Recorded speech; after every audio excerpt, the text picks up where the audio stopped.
Buenos días, hermanos, que el Señor les bendiga.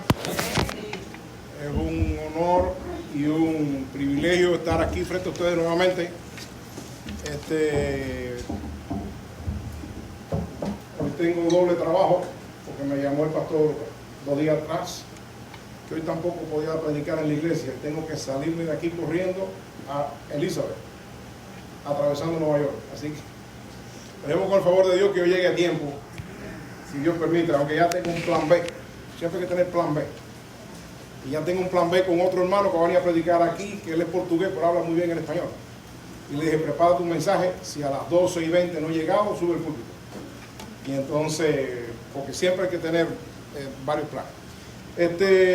Antes de comenzar, quiero aclararle algo.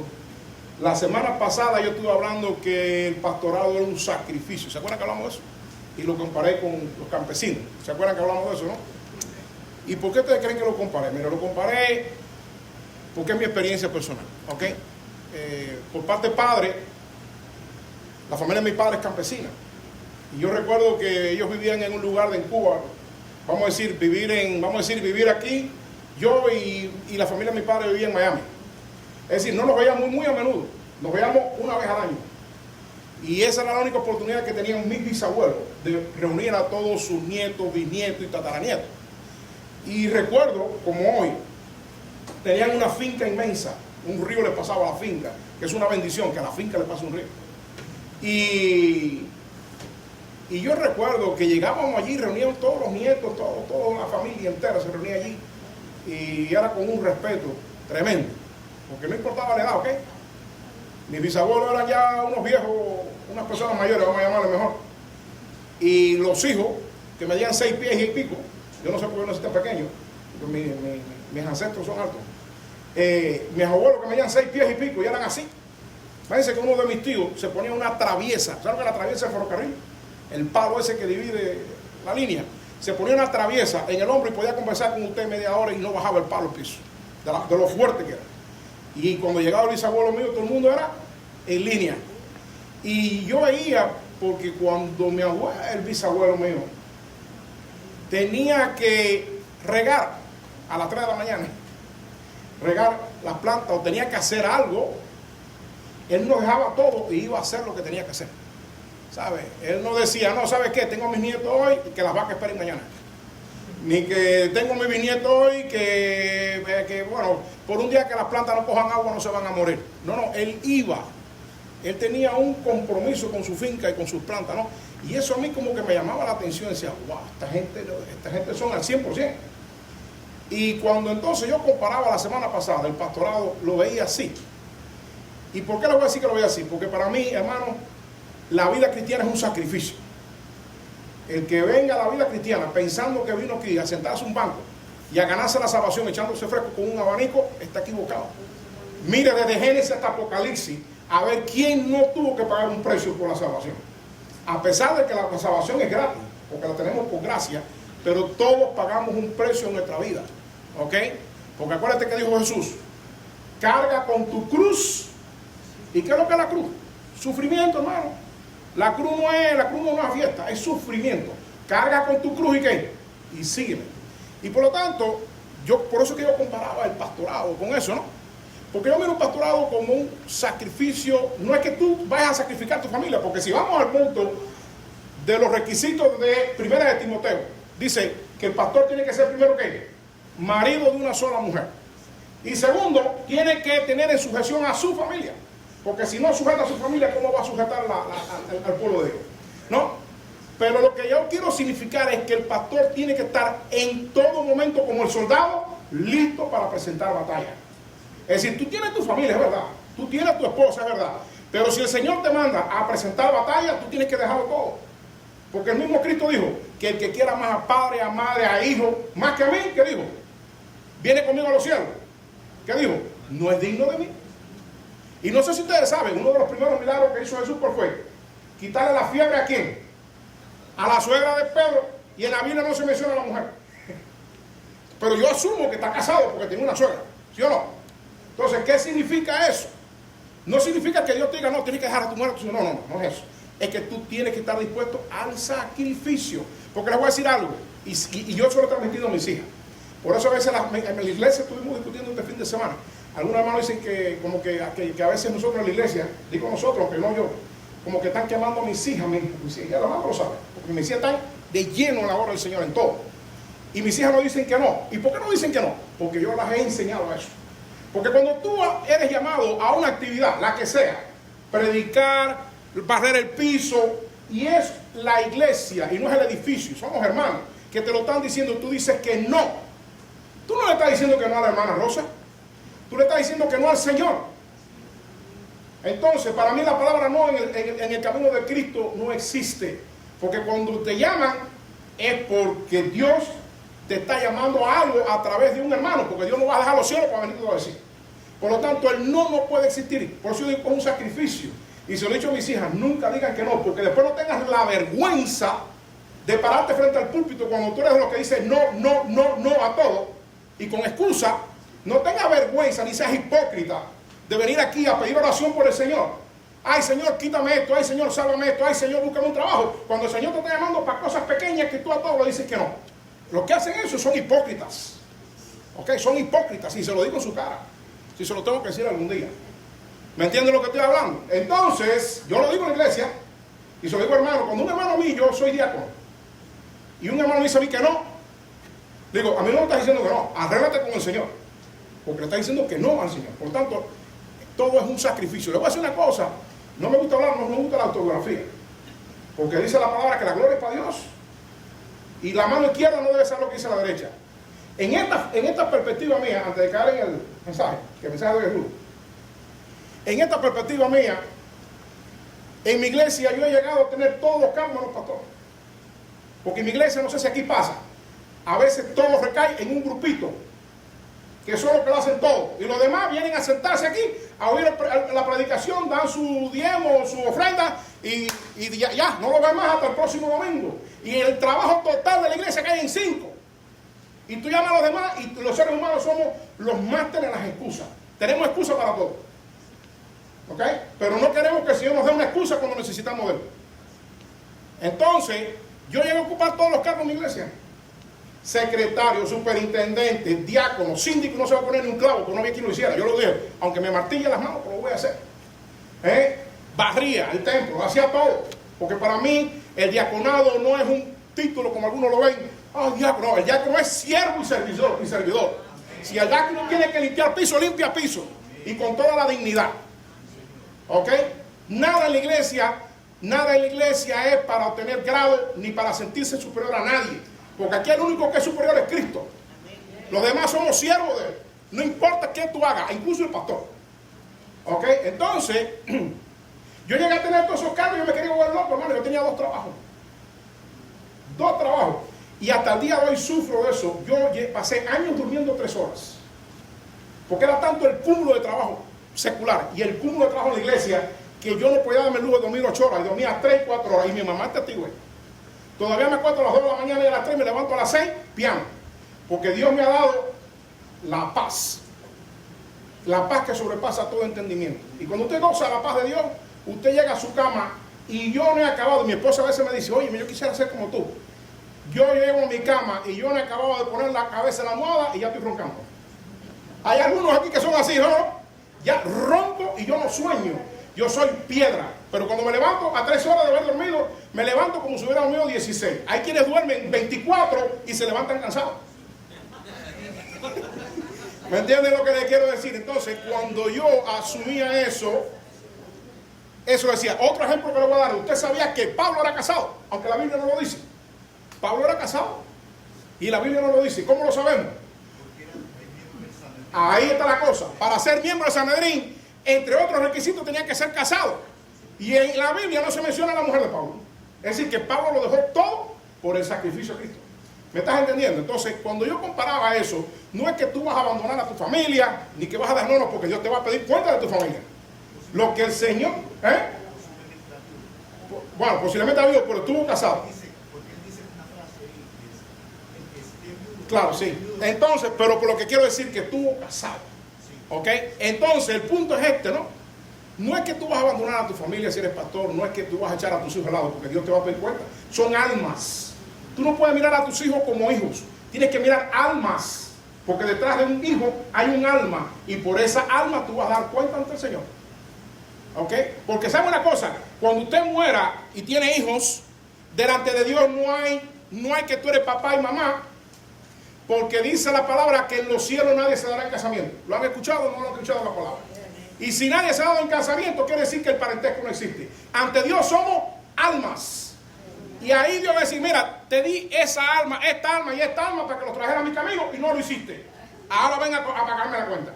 ¿Me entiendes cómo? Entonces, tú tienes que mirar a tus hijos como almas, como el privilegio que Dios te ha dado de entregarte almas, que tú tienes que velar por ellas y hacer todo lo posible, humanamente hablando, para que regresen a los caminos del Señor. Regresen, porque no es que nunca estuvimos, sí estuvimos, lo que nos perdimos. Pero bueno, eso es la aclaración. El tema de hoy, que voy a traer a ustedes, ya me parece que escuché algo y Dios sabe por qué hace las cosas. El tema de hoy que voy a hablar es un tema duro. Y duro, quizás no es lo que tú quieres escuchar, pero es lo que Dios trae hoy. El tema de hoy, yo lo he titulado, y lo voy a hablar no solamente desde la perspectiva bíblica, lo voy a hablar desde la perspectiva personal. Es decir, lo que dice la palabra aquí, yo lo he vivido.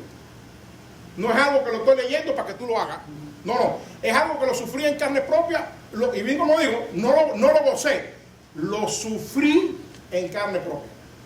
Y yo he titulado a este mensaje, la traición y el perdón. Hermanos, el arma más grande que tiene Satanás para destruir al pueblo de Dios, ¿saben cuál es? No es su poder espiritual. Porque quiero que sepan algo, que el diablo tiene poder espiritual. El diablo no fue expulsado de los cielos. Apocalipsis capítulo 12 dice que Satanás, después que fue vencido, ¿por quién? Por el arcángel Miguel y los ejércitos celestiales, ¿qué dice? Fue ¿qué? Expulsado de los cielos. Pero la palabra no dice que se le quitaron los poderes. De hecho, ¿qué dijo el propio Jesús? No temas al que mata el cuerpo, témele al que destruye el cuerpo y el alma. Si nos vamos a las tentaciones de Jesús, ahí vemos la manifestación absoluta de Satanás, del poder que tiene. Y el último poder que tiene, o uno de los poderes que más ejercita él, es el poder sobre las naciones. Porque cuando llevó a Jesús y le mostró ¿qué cosa? La gloria de todos los reinos de aquel entonces, por eso se suma a lo que hay hoy. ¿Qué le dijo a Jesús?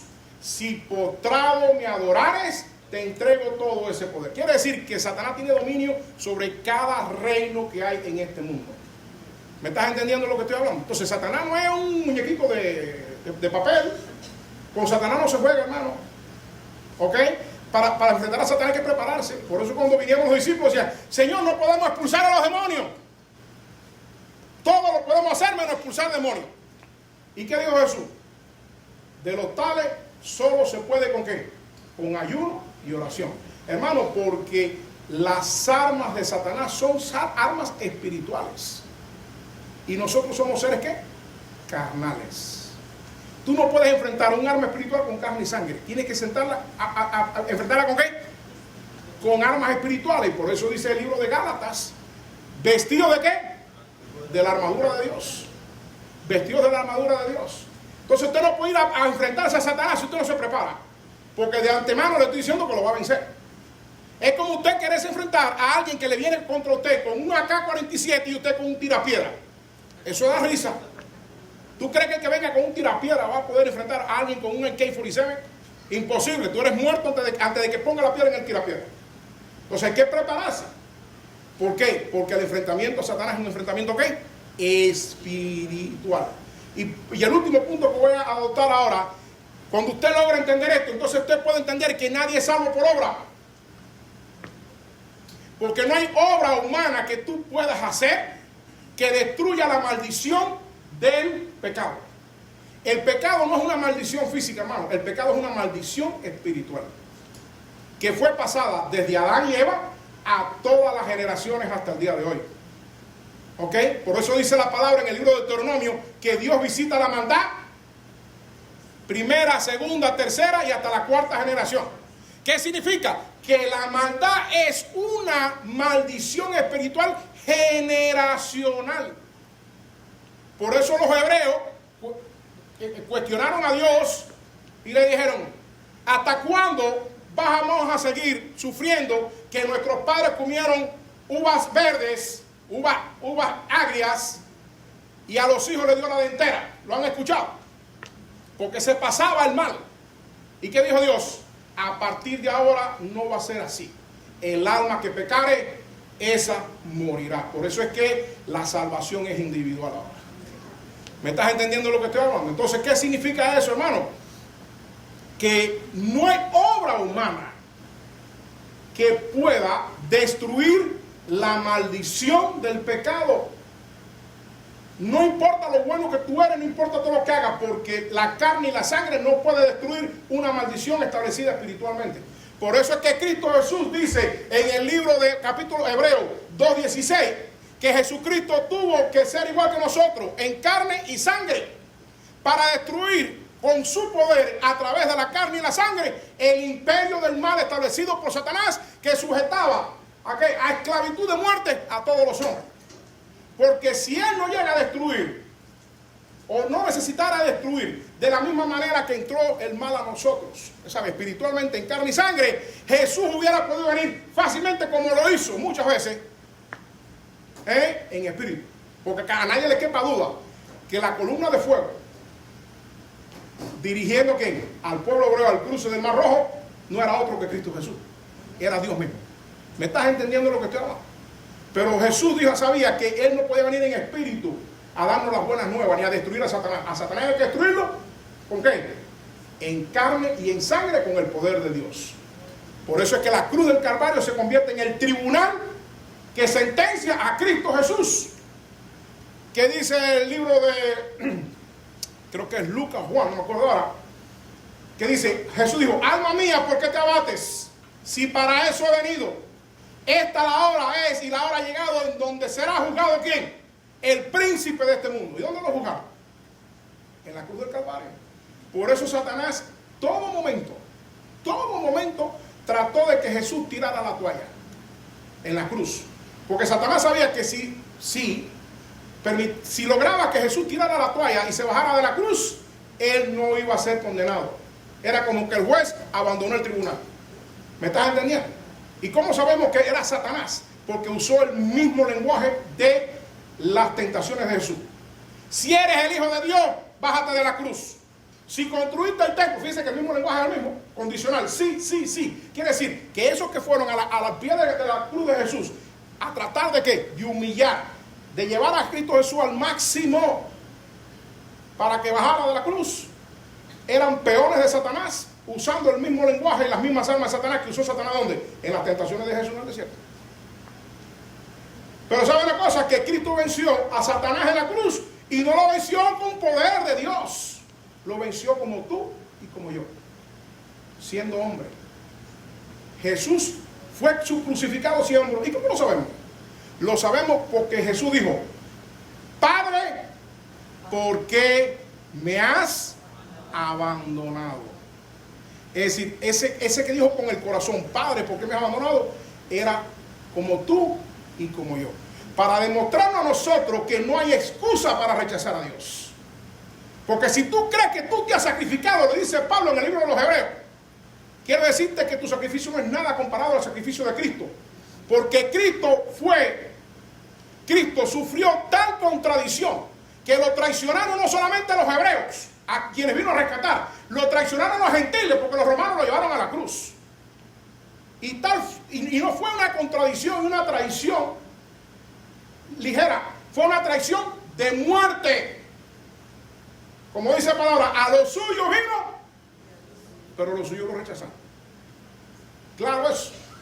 Por lo tanto, no te dejas pensar que ir a los cielos es venir a sentarte a un banco, a escuchar que otro hable y no hacer nada. ¿Ok? Acuérdate que dice que ancho es el camino de ¿qué? De los que no se salvan. Y estrecho el camino de los que lo vayan. ¿Ok? Y créeme, búscame un pasaje bíblico. Te invito a que lo busques y si lo encuentras que me llame. donde no haya sacrificio. Todo es un sacrificio, hermano. Somos salvos por gracia, pero Dios te llama a sacrificarte. Y el sacrificio comienza cuando tienes que dejar de ser tú para ser igual a Cristo. Y ahí vas a tener que empezar a dejar muchas cosas que para ti eran hábitos y cosas buenas y dejarlas a un lado. Ahí comienza tu sacrificio. Y si tú no estás dispuesto a ese sacrificio, créame, te estoy diciendo literalmente, pierdes tu tiempo en la iglesia. Porque la iglesia no salva, el templo no salva. El templo no salva. Aquí quien salva es Cristo. Usted no se va a hacer cristiano por estar en este lugar, como usted no se va a hacer carro por estar en un garaje. Porque si ahora fuera así, entonces yo me voy a entrar en el garaje de mi casa y voy a decir, Señor, conviérteme en un Mercedes-Benz. No, eso no va a pasar. Así que estar aquí en este templo no te hace cristiano ni te va a hacer la salvación. La salvación es Cristo. Y por eso tú no puedes venir a una iglesia buscando porque el hermanito es un consagrado. O porque el pastor es un consagrado. No, ven a la iglesia, y lo digo por experiencia propia, buscando a Cristo. Ese es el que nos falla. Porque si tú pones tus ojos en un pastor, en mí, en un hermano, y por ese hermano que voy todos los domingos, estás en el camino equivocado. Maldito el hombre que confía en el hombre. ¿Ok? Entonces, vamos a ir. Esto no es la predicación. Esa es la introducción. Esto nomás es el desayuno que me dio el hermano hoy. Todavía falta el almuerzo. Miren, hermano, los invito y no se pongan de pie, porque esto es un comentario. Es decir, yo voy llevándolos de la mano en la medida que vamos a hablar. Vayan a Mateo 18. Mateo 18 del verso 21 al 35. Mateo 18 del 21 al 35. Miren, les voy a decir algo. Una de las armas más grandes que tiene Satanás es la división. ¿Sabías eso? ¿Sabías eso? Y la iglesia no se puede dar el lujo de abrir una ventanita de división. Y cuando digo una ventanita es una ofensa. La iglesia no se puede dar el lujo de que aquí reine ofensa de un hermano contra otro y que eso no se salde, que eso no se cure. ¿Saben por qué? Porque Satanás primero abre una ventanita y cuando ve que tú no haces nada, amplía la ventanita y va ampliando la ventanita y un día se convierte en una puerta. Y cuando se convierte en una puerta, lamentablemente las iglesias se dividen. Por eso hay un dicho que dice, divide y vencerás. ¿Y qué debe decir? Casa dividida contra sí misma no prevalecerá. Por lo tanto, lo que hizo a la iglesia primitiva sobrevivir la persecución del Sanedrín judío y del imperio romano, que era el imperio más grande que había en ese entonces, fue la unidad. Eso fue lo que hizo llevar a Constantino a convertir la iglesia del primer siglo en la iglesia del imperio romano. Y ahí es donde nace la iglesia que conocemos hoy como iglesia católica. Por eso la iglesia católica dice que somos ¿qué? Católico, apostólico y romano. Católico porque dicen que es la universal. Apostólico porque fue la iglesia fundada por los apóstoles. La iglesia católica dice que son los primeros. Mentira. La iglesia primera fue la iglesia de los Hechos, fundada por los apóstoles. Ellos la tomaron. ¿Ok? Y dice que son apostólicos y ¿qué? Y romanos. ¿Y por qué son romanos? Porque Constantino se dio cuenta que no podía destruir a la iglesia cristiana. No la podía destruir. Por la unidad y porque era una iglesia cuya cabeza era ¿quién? Cristo Jesús. Y dice que no prevalecerá nadie, ni el Hades, contra la iglesia de Cristo. Y por eso Constantino dijo, bueno, hay un dicho de un gran príncipe llamado Maquiavelo. ¿Lo han escuchado alguna vez? Dice Maquiavelo, si no puedes con tu enemigo, únete. ¿Lo han escuchado o no lo han escuchado? Si no puedes con tu enemigo, únete. Y eso fue lo que hizo Constantino. Dijo, si no puedo contra los cristianos porque me están matando, le mataba 1000 y se sumaban 5000. Le mataba 5000 y se unían 10.000. O sea, él decía, pero como esto si los estoy matando y se unen más, quieren morirse. No, es que tenían una unidad, hermano. Dice que todos lo tenían en común. Le digo una cosa, es un desafío para las iglesias de hoy. Si las iglesias viviéramos nada más que un pedazo de esa unidad en el libro de los Hechos, hoy no cabría la gente aquí. Esas paredes hay que tumbarlas o irnos de aquí o empezar a predicar en los parques por la cantidad de gente, porque lo más grande que hace que una iglesia crezca es el amor entre los hermanos y la unidad. Porque por eso es que el mundo muere.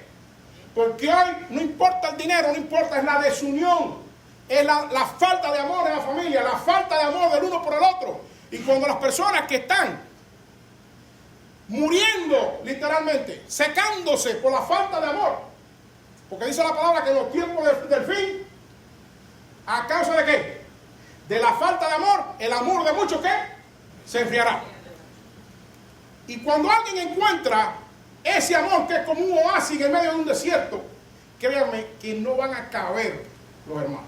Es un desafío para la iglesia vivir ese amor. Y yo los exalto y yo me uno a ustedes el día que lo quieran hacer. ¿Ok? Entonces, les decía, la unidad es importantísima. Por lo tanto, Satanás siempre va a atacar la unidad de la iglesia. Y va a empezar así. La hermanita Rosa me ofendió. Me dijo que yo no sabía de lo que estaba hablando. O la hermanita Rosa me ofendió porque él no me saludó. ¿Qué se cree la hermanita? ¿Que es mejor que yo? Y así empezamos. Y si usted no confronta eso, hermano, ya tú entras a la iglesia y en lugar de buscar bendición, ya lo que estás buscando es, no quiero ni decir los problemas, vamos a decir. Pero no eso. Entonces la hermanita que se considera ofendida va a la otra hermanita y dice, oye, ¿no has visto que ya Rosita no me saluda? ¿Lo han vivido o no lo han vivido? Ya Rosita no me saluda. Y no sé por qué. Yo no le he hecho, ni le debo dinero, ni le he hecho nada. Pero está, parece que se sacó la lotería. Aunque no se debe jugar la lotería. Es un dicho. ¿Me entiendes? Entonces, esas ofensas comienzan a minar. Y eso es Satanás, hermano. Le digo algo. Hay un pasaje bíblico que Jesús usa para esto. Y está en el libro, les decía ahorita, Mateo 18, del 21 al 35. Le voy a decir algo. Personalmente, yo, Leonardo Lazo, lo que más aborrezco en la vida es la traición. Para mí la traición es una de las bajezas más grandes de un ser humano. Y sobre todo cuando la traición viene de gente que tú quieres. Porque todavía me traiciona a otro, está bien. Pero cuando te traiciona a tu familia, cuando te traiciona a quienes tú considerabas tus amigos, cuando te traiciona a aquellos en los cuales tú pusiste mucho trabajo y sacrificio sin esperar nada a cambio y te traiciona. Para mí, personalmente, esto es mi yo. Para mí eso es una cosa terrible. Yo no sé si tú has vivido esa experiencia. ¿Ok? Y Cristo Jesús usó este pasaje para explicar esto. Porque si tú crees, porque esto es lo que se enseña en las iglesias, lo que se enseña en las iglesias es que hay solo un pecado que no tiene perdón. ¿Cuál es? La blasfemia. No. Son dos. No son uno, son dos. La blasfemia es el principal contra el Espíritu Santo. Pero el otro pecado que Dios no va a perdonar, si así le queremos llamar, es el no perdonar. Hermano, el que no perdone, y lo voy a leer bíblicamente y la notas, el que no perdone no será perdonado. Te voy a anticipar mi conclusión de hoy. Si tú tienes algo contra alguien aquí y tú no te sientas a cuenta con esa persona, tienes pasaporte al infierno. Estoy hablando claro. Tienes pasaporte al infierno. Hecho por Cristo Jesús, no lo voy a hacer yo. Porque el que no perdone, no va a ser perdonado. Y si tú no eres perdonado, no hace falta haber ido a la escuela para saber que los que no son perdonados, ¿a dónde van a ir? Al infierno. Entonces, si tú no has perdonado, estás perdiendo tu tiempo aquí, mientras tú no arregles ese problema. Porque tienes el pasaporte listico para ser llevado al caldero. ¿Ok? ¿Me estás entendiendo lo que estoy hablando? Y esto lo voy a hablar desde la perspectiva mía. No es algo que te estoy leyendo aquí que, este habla así porque nunca lo vivió. No es que yo haya ido al infierno, créanme. Vamos aquí al pasaje bíblico. Busquen ahí Mateo 18, del 21 al 35. Dice así.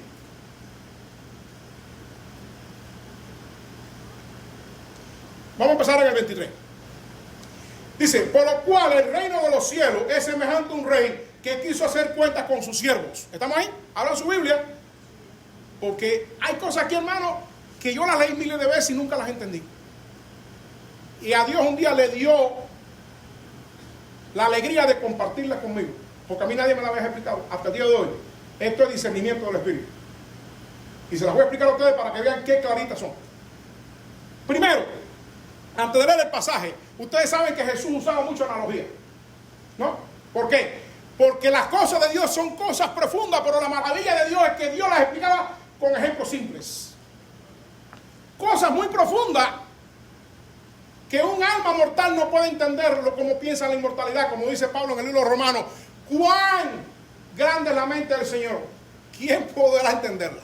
Porque un ser mortal no puede lograr, no tiene la capacidad de un ser mortal en su mortalidad de poder entender la mente de Dios, que es un ser inmortal que habita en la eternidad. Entonces Jesús tenía que usar ejemplos del día para que pudieran entender lo que Él les quería decir, porque si se los explicaba teológicamente, los iba a dejar en blanco. ¿Entienden? Y Él usa este pasaje. Pero antes de esto, tenemos que aclarar dos cosas. Primero,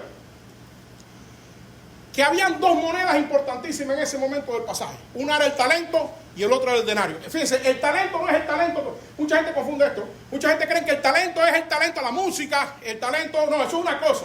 Pero cuando estamos hablando de talento aquí, igual que en el pasaje donde dice que a uno se le entregó 2 talentos, al otro 3 talentos, al otro 5 talentos. No estamos hablando del talento a la música, estamos hablando de dinero. El talento era una moneda en los tiempos de Jesús en lo que se pagaba. ¿Ok? Y para que tengan una idea, un talento en los tiempos de Jesús era el equiparado a 20 años de trabajo.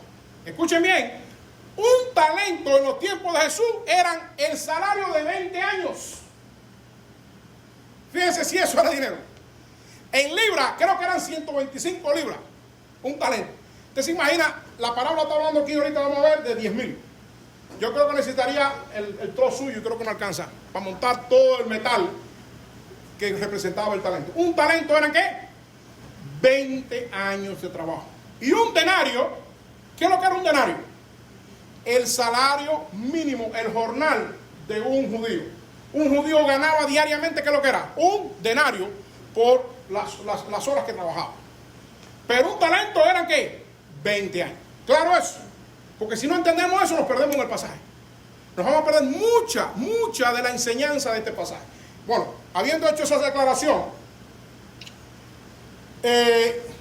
algo más. Los 4 denarios que ahorita vamos a leer, un denario, ¿qué es lo que era? El dinero del jornal, lo que llamamos los precios nosotros el jornal. Todo el mundo sabe lo que es eso, ¿no? El jornal. Ok, 4 denarios, que es lo que está hablando el pasaje, significaban 4 meses de trabajo. Y aquí estoy excluyendo los sábados, que el judío no te trabaja porque era del Señor.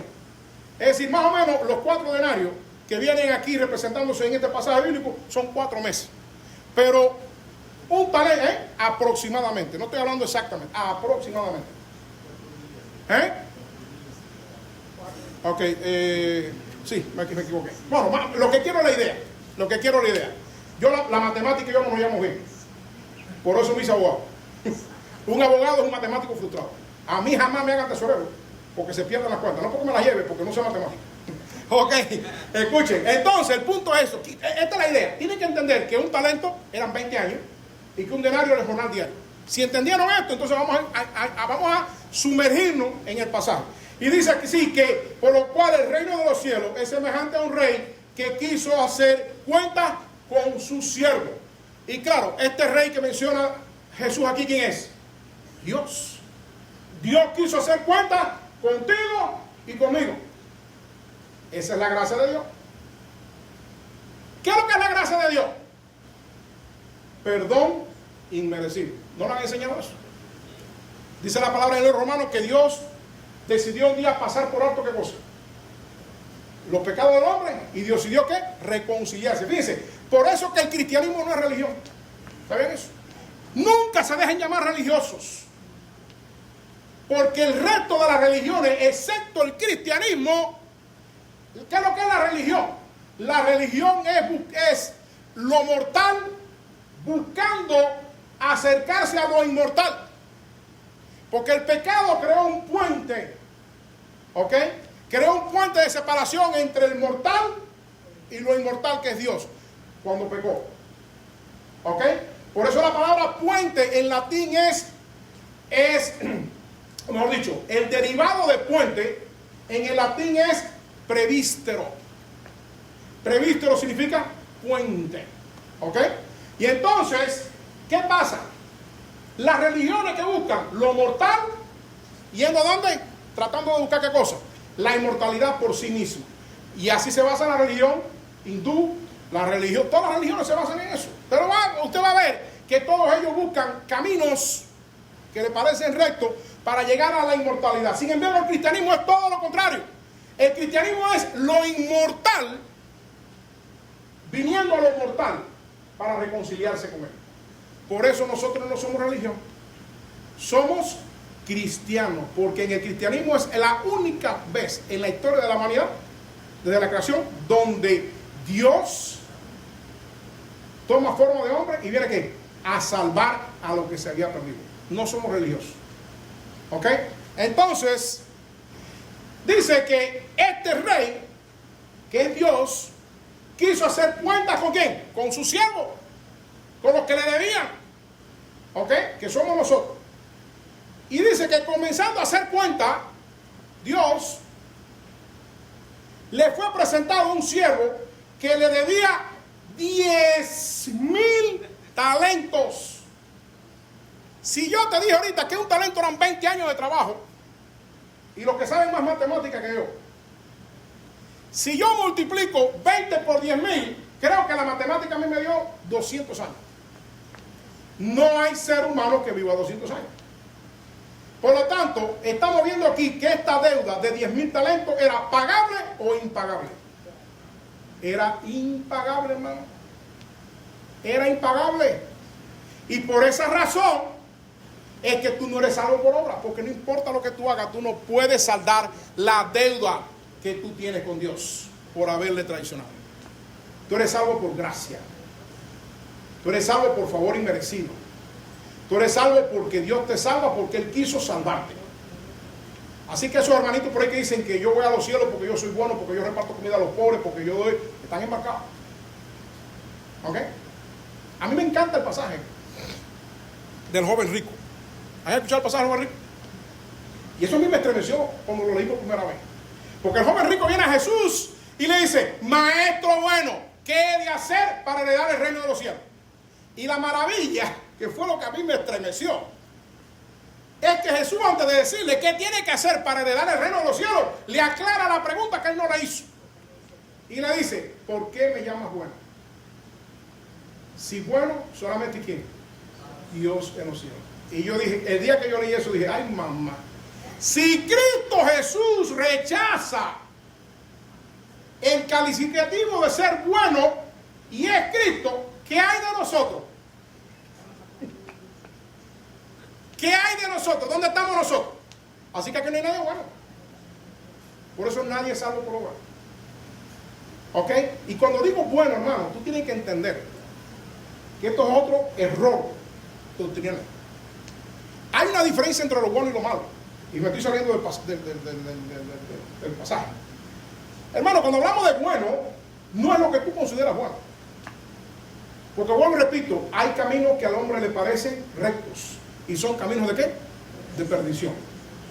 Lo bueno para Dios tiene 3 condiciones. ¿Sabes eso? Cuando Dios expresa la palabra bueno, son 3 condiciones. Primero, que es la voluntad de Dios. Segundo, que es agradable a Dios. Y tercero, que es perfecta. Eso es lo que es bueno. Por eso Dios, en Génesis, todo el mundo dijo, todo el tiempo decía, y Dios vio que era ¿qué? Bueno. ¿Y por qué dice que Dios vio bueno? Porque es lo bueno. No. Dios vio que era bueno porque era su voluntad, porque era agradable a Él y porque era perfecta. Por eso Él dijo que era bueno. Entonces, ¿qué es lo malo? Lo contrario. ¿Qué es lo malo? Que no es la voluntad de Dios, que Dios no se agrada en eso y que por lo tanto es la imperfección. Y de ahí surge el concepto de bueno y malo y surge el concepto de maldad. Le voy a decir algo, un puntico más. No quiero hablar más discusiones, podemos discutir un día en un estudio. La palabra, la fuente del pecado no es el pecado en sí, hermano. La fuente del pecado es la maldad. Y la maldad es desobediencia. La maldad que es la desobediencia a Dios, tiene multiformes maneras de manifestarse. Si la maldad que vive en ti, o que vive en el pecador, la maldad que vive en el pecador es la fuente de todos los pecados. Porque a partir de esa maldad, que solamente la puede destruir ¿quién? Cristo Jesús, como hablaba al principio, esa maldad se manifiesta en multimaneras de pecado. Se manifiesta en adulterio, se manifiesta en fornicación, se manifiesta en mentira, se manifiesta en miles de maneras. Pero todos tienen un denominador común. ¿Cuál es? Maldad. Que si le vamos y le exprimimos más todavía, es que desobediencia. Porque todo el pecado tiene una misma vestidura: desobediencia. Por eso para Dios no hay un pecado mayor ni un menor. ¿Lo han leído? Dios no hace distinción de pecado. Pecado es pecado.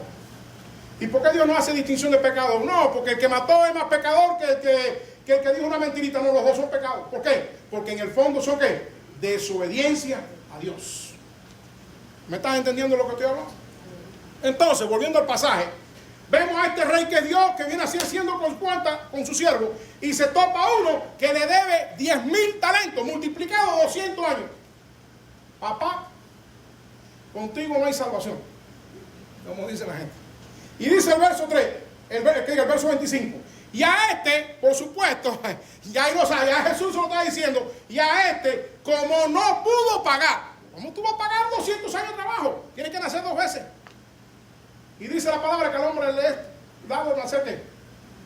Una sola vez. Y después de esto, ¿qué cosa? Muerte y juicio. ¿Ok? Dice, y a este, como no pudo pagar, verso 25, ordenó a su señor venderle y a su mujer e hijo y todo lo que tenía para que le pagara la deuda. Le voy a decir algo, en los tiempos de la antigüedad, en los tiempos de Roma, cuando tú contraías una deuda y tú no podías pagarla, el acreedor podía hacerte esclavo. No a ti, a tu familia entera. Es decir, deber dinero en esa época no es como el que te vas a la bancarrota y cuenta limpia. No, en esa época la bancarrota se pagaba con esclavitud. ¿Me entiendes? Entonces, esto decidió, este rey, que representa a Dios, dijo, no, este es esclavitud. Entonces dice que aquel siervo, verso 26, postrado, ¿qué cosa? Le suplicaba diciendo, Señor, ten paciencia conmigo y yo te lo pagaré todo. Ten paciencia conmigo. ¿Qué paciencia va a esperar Dios? 200 años. ¿Me entiende lo que estoy hablando? Y dice que el Señor de aquel siervo, movido a misericordia. ¿Usted sabe lo que es misericordia? Misericordia es darte lo que tú no te mereces. Eso es misericordia. Darte lo que tú no te mereces. Por eso el Señor dice, misericordia quiero, no sacrificios. Cuando usted tiene misericordia, usted le está dando algo a alguien que no se merece. Por eso la salvación es misericordia de Dios. ¿Merecíamos la salvación? ¿Ustedes creen que merecemos la salvación? No. Dios la dio unilateralmente. Dios dio la salvación ¿qué? Unilateralmente. Ese es el fundamento de la gracia de Dios. ¿Qué es favor qué? Inmerecido. Dios decidió tener misericordia de ti y de mí en Cristo Jesús. No era porque tú te lo merecías. Vuelvo y repito, por eso es que una vez más nadie es salvo por obra. ¿Ok? Y dice que el Señor de aquel siervo, movido a misericordia, le soltó y ¿qué? Y le perdonó ¿qué? La deuda. El Señor, movido a misericordia, perdonó tu deuda de ofensa y de pecado, que era impagable. Tú no tenías cómo saldar eso. Y Él, por su misericordia, por la gracia en Cristo Jesús, decidió perdonarte a ti y a mí. Por lo tanto, aquí vemos un ofendido a un extremo de ofensa, 200 años de ofensa, 200 años de ofensa, algo que era imperdonable, hecho por un ofensor. Y el ofendido, en la mentalidad de que eso era imperdonable, llega a un punto que dice, ¿sabes qué? No voy a contender más contigo. Te voy a perdonar todo y comenzamos de nuevo. Por eso tú y yo estamos aquí. Si no, estuviéramos condenados al infierno. ¿Me estás entendiendo? Ahora pregunto, ¿alguna vez has sufrido tú esto? ¿Tú alguna vez has sufrido que alguien te ofenda al extremo? ¿Alguna vez has tenido ese tipo de ofensa? Miren, yo la sufrí. Por eso cuando yo leo este pasaje, me estudié este pasaje, era como yo estar viendo lo que a mí me sucedió. Yo en una ocasión, y no voy a dar detalles, fui ofendido por alguien que yo consideraba extremadamente cercano a mí. No familia, extremadamente cercano a mí. Que había hecho más de lo que podía. Usted sabe, hay veces que usted hace por las personas más de lo que tú puedes. Y yo creía que era mi amigo. Creía. Y ese hombre llegó a darme a ofenderme a mí, que ni tampoco voy a dar detalles tampoco, porque no merece la pena. Llegó a darme una ofensa tan grande, hermano, que me partió el corazón en dos. Porque no solamente era lo que hizo contra mí, sino haberlo hecho contra mí, que si él había estado donde estaba en ese momento, era por todo lo que yo había hecho por él. Y me ofendió. Fíjense a dónde llegó eso, y ofendió a mi familia. Fíjense dónde llegó eso, y yo en esos momentos no tenía la madurez que tengo hoy. Y le voy a hablar así, con el corazón puesto aquí, frente al Señor. Y quizás no voy a decirlo, pero lo voy a decir porque somos humanos. Aquí no hay nadie infalible. Infalible es Cristo. ¿Ok? Somos seres humanos. Si usted cree que el pastor ha bajado del cielo, mentira, el pastor puede caer y hay que orar por los pastores todos los días. Pablo decía, oren por mí, era Pablo. Aquí no hay nadie infalible, infalible es Cristo. Tanto fue esa ofensa, hermano, que yo no quería toparme con él. Porque el enemigo llegó a poner en mi mente que uno de los dos sobrábamos en este mundo. Usted sabe cuando usted llega a ese punto, ¿no? Que la traición no había manera de pagarla que con muerte. Y yo sabía que él era un hombre violento, que si yo lo enfrentaba, él me iba a responder con violencia, porque yo no lo iba a pasar la mano, yo iba a ir a ser duro con él. Y era un hombre violento, y yo llegué a pensar, dijo, para que llore mi mamá, que llore la de él. Le estoy hablando como humano. Para que llore mi madre, que llore la de él. Y yo estaba dispuesto a llevármelo. Fíjense a donde estoy hablando yo. Para que ustedes vean que aquí no, yo no bajé de los cielos. ¿Me entienden lo que estoy hablando? Yo soy uno como ustedes que ha pasado esto, hermano. Y yo no tenía vida, hermano. Yo oraba al Señor, no topármelo. Porque a pesar de que esa era ya mi convicción, lo que el enemigo estaba poniendo en mi mente para destruir mi salvación, yo no quería topármelo. Porque yo no quería llegar a tomar esa determinación. Pero no solamente no vivía yo, no vivía mi familia. Porque cuando más contento estaba en la casa, cuando más feliz parecían las cosas que ya yo lo había olvidado, había cualquier cosa que me volvía a traer a la mente eso. Y me volvía, el momento lo volvía una amargura. Y no hay cosa más mala, hermano, cuando tú traes amargura a tu familia. Porque tu familia, tú no vives, pero tampoco vive tu familia. Porque ya algunos sabían lo que había sucedido, no todos. Y cuando veían que mi rostro cambiaba y que ya yo me ponía como que ya yo me aislaba, ya yo era el aguafiesta. No digo aguafiesta lo que estuviéramos haciendo. Y me decía, venía mi suegro, no, vamos a pasarte la mano, mi hijo, no seas así, mi hijo, la vida vale mucho, no vayas a prisión. Fíjense al punto que estaba. Yo vivía una amargura, yo soñaba, yo nada más estaba soñando con eso. Y así es la ofensa, hermano. La ofensa no te deja vivir. Mientras tú tengas una ofensa en el corazón, tú jamás vas a experimentar la paz de Cristo, hermano. Vas a experimentar tranquilidad. Vas a experimentar momentos felices, pero no vas a conocer la paz. Porque la paz de Cristo está fundamentada en el gozo. Que no importa cuál sea el desafío que estás enfrentando, no importa que no tengas trabajo, no importa que no tengas dinero, no importa que otros te rechacen, no importa lo que esté sucediendo, usted tiene el gozo. Porque el gozo no depende de acciones humanas, dependen de Cristo. Pero tú no puedes experimentar el gozo que Cristo te da en su paz si tú tienes esa amargura en el corazón. No te engañes. ¿Ok? Y hermano, esto que le pasaba a mi familia es lo que dice el pasaje. Yo tenía una ofensa. Yo era un ofendido. Y yo no solamente no estaba viviendo la esclavitud de esa ofensa, sino que esa esclavitud también la estaba viviendo mi familia. Mi familia era esclavos junto conmigo en la ofensa. Porque lo sufrían igual que yo. ¿No es lo que dice el pasaje aquí? ¿Qué dice el pasaje? Que como no podía pagar, el Señor dijo, venderle a su mujer, a sus hijos, a todo el mundo hasta que pague la deuda. Cuando usted no perdona al hermano, usted está en esclavitud del pecado, pero está llevando a la esclavitud del pecado a toda su familia. Porque todo el mundo va a sufrir lo mismo.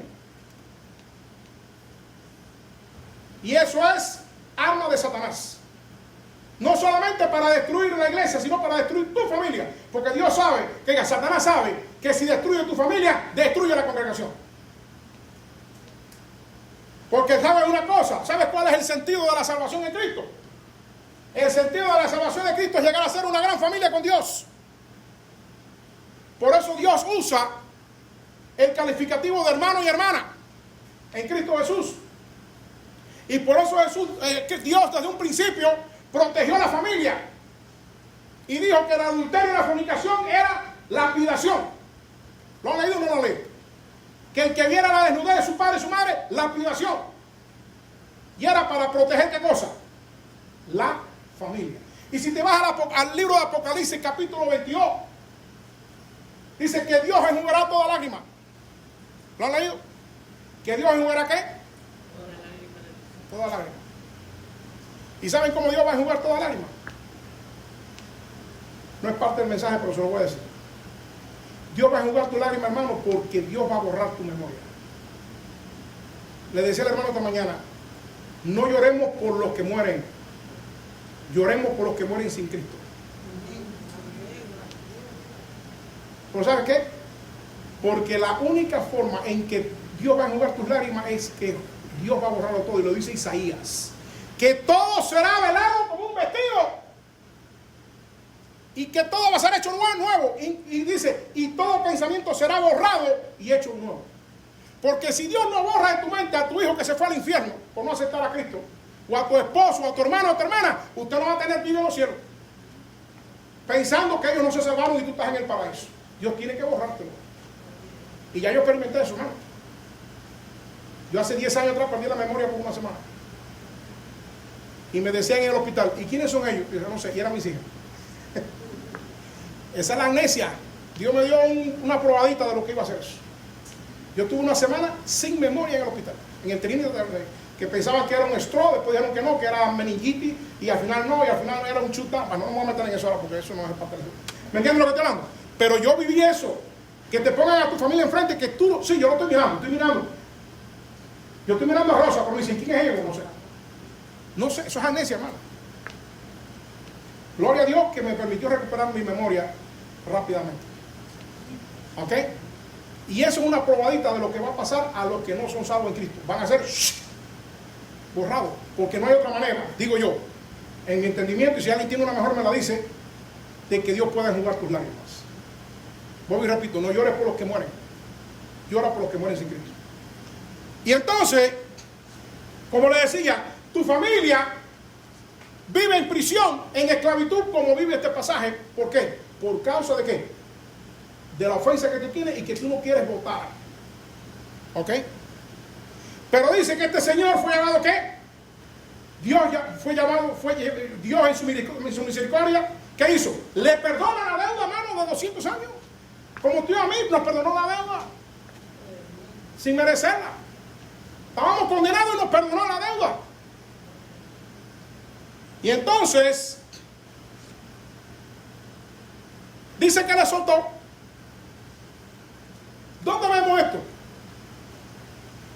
Romanos 3, 24, 25.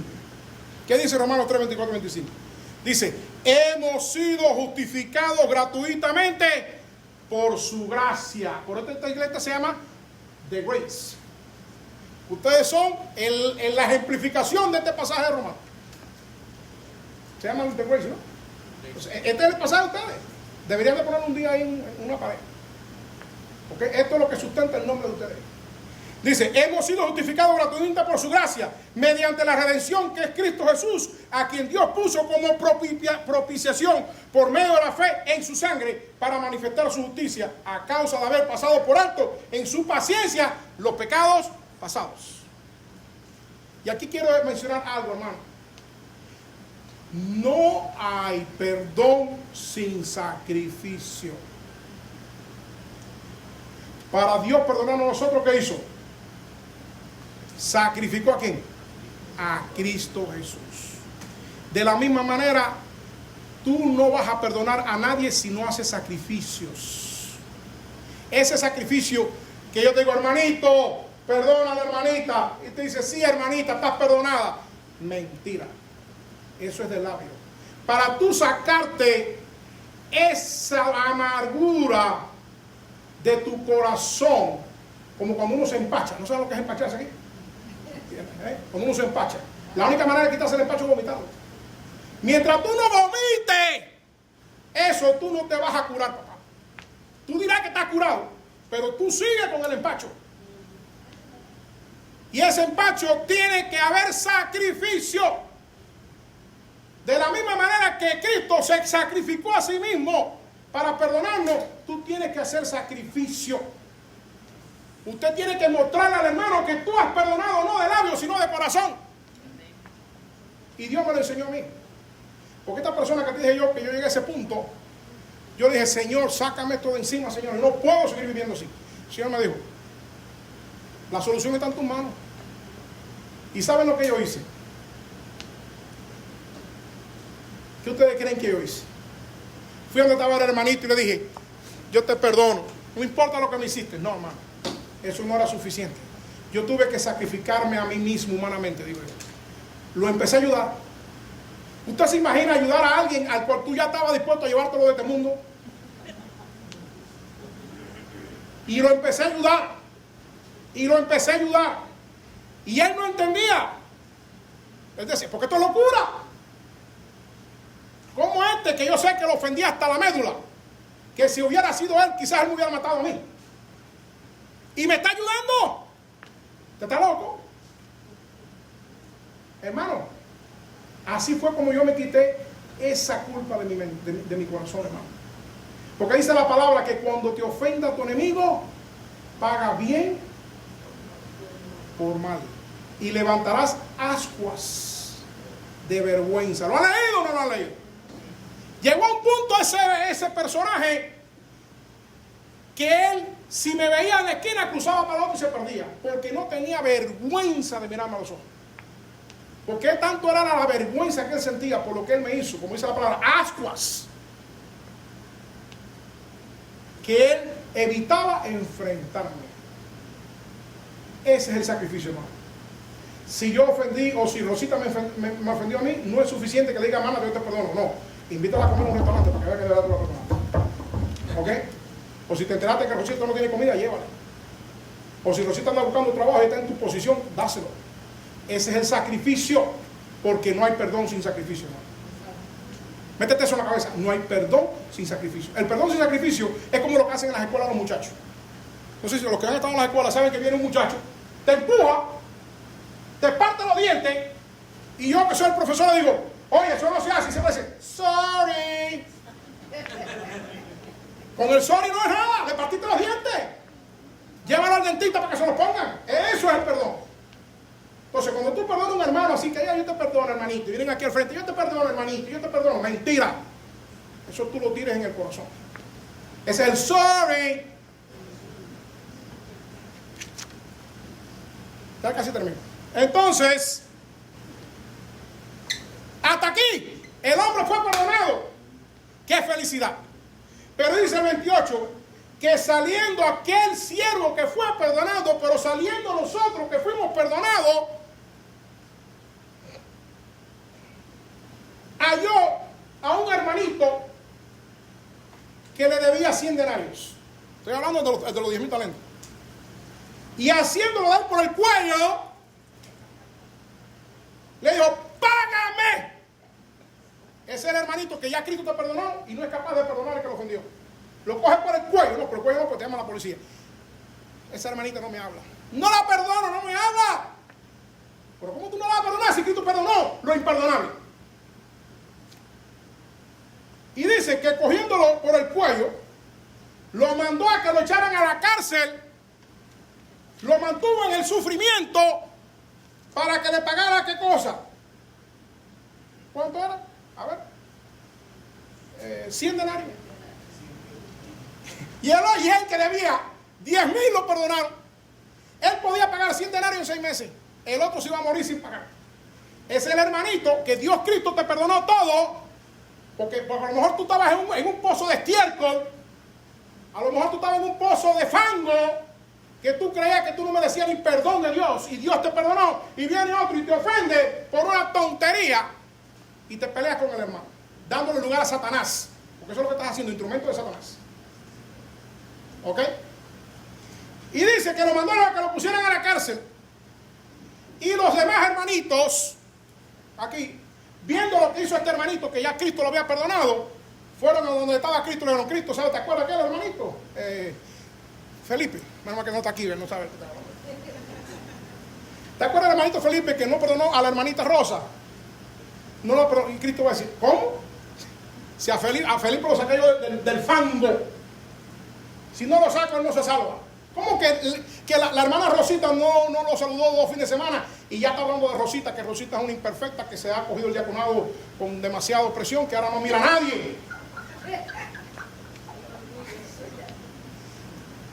Dice Cristo: ah, eso es lo que está haciendo Felipe. Espérate, búscamelo.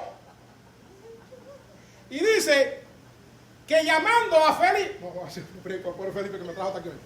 Ok, dice que llamándolo le dijo: siervo malvado, todo aquello te perdoné porque me rogaste y me imploraste de rodillas.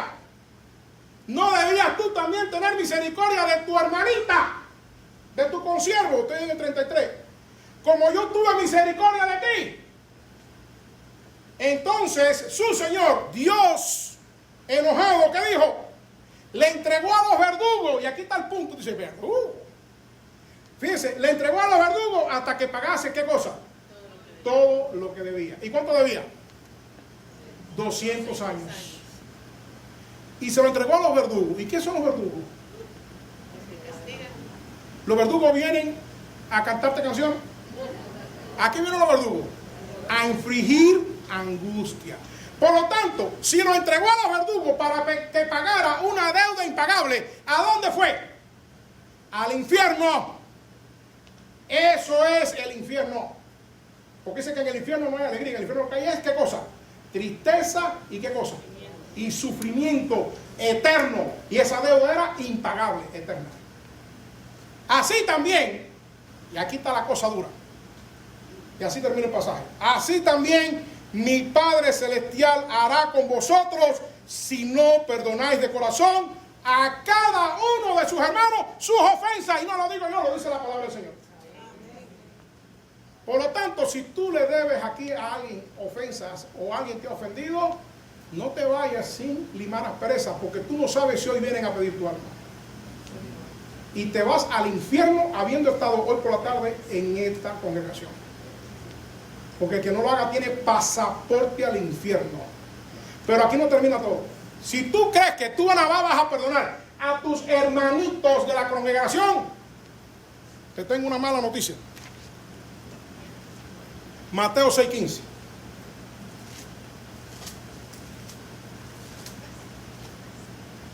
Dice Mateo 6:15: porque si no perdonas a los hombres, no a los hermanitos, si no perdonas a los hombres sus ofensas, tampoco vuestro Padre perdonará vuestras ofensas. Quiere decir que aquí está papi, mami, hermano, hermana, hijo, todo el mundo, incluyendo tu amistad. Hombres, no está hablando cristiano, está hablando hombres. Por lo tanto, si tú estás contra tu hermano de sangre, contra tu hermana de sangre, contra tu padre, contra tu madre, contra tus hijos, contra tu vecino, arregla cuentas, porque te vas igual al infierno. No, te lo estoy diciendo. Y no, pero léelo. Ve a la casa y léelo y póntelo como se lo ponían los judíos, en un papelito aquí arriba en la frente. Ponlo en todos los espejos. Por lo tanto, esto no es un choice. Esto es un mandato. Y el que no lo cumpla, ya sabe. ¿Ok? Por lo tanto, hermano, ¿por qué? Y tú dirás ahora, bueno, ¿y por qué el no perdonar nos excluye de la salvación? Te voy a dar varios versos bíblicos. Anótalo si puedes. Colosenses 1:20. Cristo reconcilió todas las cosas haciendo la paz mediante su sangre. ¿Tú sabías que por eso Cristo se sentó a la diestra? Si ustedes creen que Cristo se sentó a la diestra por ser el Hijo de Dios, estás equivocado. Porque el amor de Dios es ágape. es de justicia. El amor de Dios no es porque tú eres mi hijo, mi hija, o porque tú me caes bien. El amor de Dios es un amor de justicia. Yo le ponía el ejemplo a un hermano para que entendiera lo que es el amor de justicia, el amor ágape. Y él tiene una hija, él es ecuatoriano. Le digo, mire, para que ustedes entiendan, imagínense el hermano Velázquez, en una mano tiene a la hija, y en la otra me tiene a mí, que va a tener bastante, necesita hacer bastante fuerza. Me tiene a la hija y a mí, y el abismo. Y tiene que soltar a uno de los dos. Y la hija dice, papi, papi, papi, papi, sálvame. Y yo digo, hermanito, hermanito, somos hermanos en Cristo, más que sangre, más que carne, sálvame. ¿A quién va a soltar? A ver, sean sinceros. Al infeliz que está aquí enfrente. ¿Ok? Eso es amor filial, condicionado. Pero eso no es el amor de Dios. El amor de Dios es ágape, es de justicia. Y ustedes saben por qué Cristo se sentó a la diestra del Padre. No porque era el Hijo de Dios. Por este verso que dice aquí, que hizo la paz mediante su sangre en los cielos y en la tierra. Porque ustedes sabían que la guerra no comenzó en el Edén, la guerra comenzó en los cielos. ¿Sabían eso? Si usted cree que la guerra empezó en el Edén, no, la guerra empezó en el mundo inmaterial. Apocalipsis capítulo 12. Y dice que Cristo pagó con su sangre, hizo la paz en los cielos y la paz en la tierra. Por eso Cristo es la justicia de Dios. Y por eso Cristo es el Génesis y el Apocalipsis. Y por eso el fin de la ley es Cristo. Segundo, lo que leí al principio, Hebreos 12, del 3 al 4. Porque Cristo sufrió tal contradicción y fue traicionado por judíos y gentiles y sufrió de muerte y muerte de cruz. Y tú no has sufrido de muerte porque has sido traicionado. Porque si sufriste de muerte no estuvieras aquí. Así que, si tú crees que tú has sufrido por ser ofendido, mira a Cristo Jesús que tuvo que morir por la ofensa. Padre, perdónalos, porque no saben lo que hacen. Tercero, eso que acabo de decir está en Lucas, ¿qué? 23:34. Y dice Hebreos 12:14, seguid la paz con todos y la santidad, sin la cual nadie verá a Dios. Mientras tú ofendas o te sientas ofendido, no hay paz. Y si no hay paz, no verás a Dios. Por lo tanto, hermano, y con esto concluyo. Pasos para una reconciliación entre ofendido y ofensor. Primero, cuando tú perdonas, hermano, en mi experiencia personal, curas tu alma. Y vas a perpetuar la felicidad de tu familia. Y no es que tú no olvides. Fíjate, yo no he olvidado lo que ese hombre me hizo. No, a mí no me lo han borrado todavía. Pero es que cada vez que viene a mi memoria no siento nada. Ahí está el perdón genuino. Mientras tú te acuerdas de lo que te hicieron y tú sientes en tu corazón esa amargura, estás enfermo del estómago. Tienes que sacarte ese vómito. Y tienes que hacerlo con hecho. Acuérdate de esto. No hay perdón sin sacrificio. Porque si no es de labio. Primero. Segundo, perdonar no da la paz de Cristo. Tercero, perdonar es un imperativo. El que no perdona, junto con la blasfemia del Espíritu Santo, no va a ser ¿qué? Perdonado. Tercero, no importa lo que hagas para Dios, si has ofendido a los hombres o te han ofendido y no perdonas. Vuelvo y repito, Mateo 7, el 21 al 23, te vas al infierno. Quinto, el perdón tiene que ser genuino, de corazón, como dije, con sacrificio. Sexto, como soldados de Cristo tenemos que presentar toda batalla contra toda tentación y maldad. La neutralidad no es de cristiano. Nosotros los cristianos no hemos sido llamados por Cristo a ser neutrales. Dice que el que no es conmigo, contra mí está. Por lo tanto, tú eres de Cristo o no eres de Cristo. No hay medias aguas. Y séptimo, pelea la buena batalla, hermano. No permitas que te arrebaten la corona de vida y de justicia que te dará el Señor en aquel día. Pelea la buena batalla. No dejes que una ofensa arrebate tu corona. Y por último, no puede haber reconciliación con Dios, no puede haber restauración con Dios, no puede haber paz con Dios y no puede haber salvación con Dios y no puede haber vida eterna en Cristo si no perdonamos. Que el Señor le bendiga.